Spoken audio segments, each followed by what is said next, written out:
ধন্যবাদ। এই অপারেশনটায় যখন থেকে ঘটনা ঘটেছে, কলকাতা পুলিশ কমিশনার স্পটে ছিলেন। তিনি আমাকে টাইম টু টাইম মেসেজ দিয়েছেন এটা ডিজাস্টার। মেয়র নিজে স্পটে ছিলেন, তিনি আমাকে মেসেজ দিয়েছেন।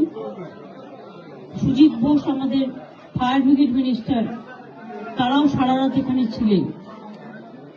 আপনারা জানেন এগুলো খুব কনজেস্টেড এরিয়া, আর এটা আজকে তৈরি হয়েছে তা নয়। এরিয়াগুলো বছরের পর বছর ধরে, শ বছর ধরে তৈরি হয়েছে। তবে কিছু বাড়ি তৈরি করে যারা প্রমোটাররা, একাংশ, সবাই নয়, তারা তৈরি করার আগে নিশ্চয়ই ভাববেন তার আশেপাশে যে গরিব মানুষগুলো আছে তাদের যাতে কোনো ক্ষতি না হয়।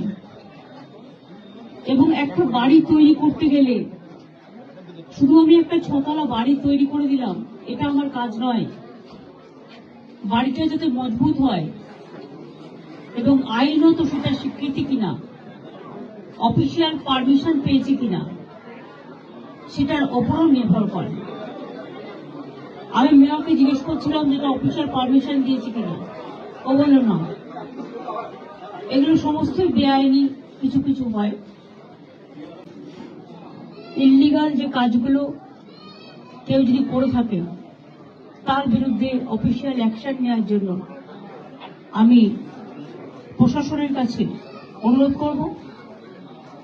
আর যে পরিবারগুলো আজকে অসহায় হয়ে গেছে তাদের পাশে তো সরকার দাঁড়াবে, এবং ডিজাস্টারে সরকার অলওয়েজ হেল্প করতে পারে, অফিসাররা করে দেবেন।